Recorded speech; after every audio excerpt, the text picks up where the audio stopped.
جب دریائے نیل خشک ہوا اور لوگ پیاس اور قحط کی وجہ سے مرنے لگے تو پھر اللہ نے کیسے حضرت عمر فاروق کے ایمان سے ایک ایسا معجزہ دکھایا کہ دریائے نیل ان کے حکم کا تابع ہو گیا۔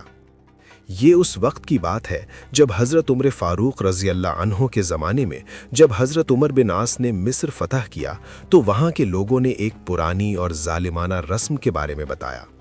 انہوں نے کہا کہ اے امیر، ہمارا یہ دریائے نیل ہر سال ایک دفعہ اس وقت تک نہیں بہتا جب تک ہم اس کے لیے قربانی نہ دیں۔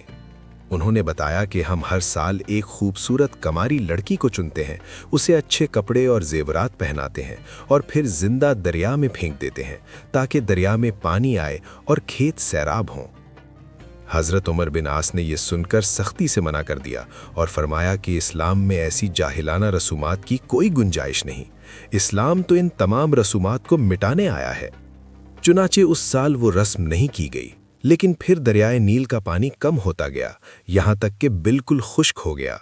لوگ قحط کے ڈر سے مصر چھوڑنے کی تیاری کرنے لگے کیونکہ ان کی زندگی دریائے نیل پر منحصر تھی۔ حضرت عمر بن عاص میں ساری صورتحال لکھ کر امیر المؤمنین حضرت عمر فاروق کو مدینہ خط بھیجا اور مشورہ مانگا۔ حضرت عمر فاروق نے جواب میں ایک خط لکھا اور ایک چھوٹا سا کاغذ بھیجا۔ آپ نے حضرت عمر بن عاص کو کہا کہ یہ کاغذ دریائے نیل میں ڈال دے۔ اس کاغذ پر حضرت عمر نے اللہ کا نام لے کر دریائے نیل کو مخاطب کرتے ہوئے لکھا کہ اگر تو اپنی مرضی سے بہتا ہے تو مت بہ، لیکن اگر تو اللہ واحد القہار کے حکم سے بہتا ہے تو میں اللہ سے دعا کرتا ہوں کہ وہ تجھے جاری کر دے۔ جب حضرت عمر بن عاص نے اس خط کو پڑھا تو آپ کی آنکھوں میں آنسو آ گئے۔ یہ جمعہ کا دن تھا۔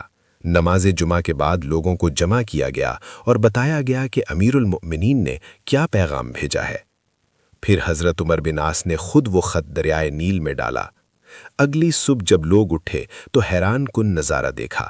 دریائے نیل میں 16 ہاتھ پانی چڑھ چکا تھا۔ ایک ہی رات میں دریا لبریز ہو گیا۔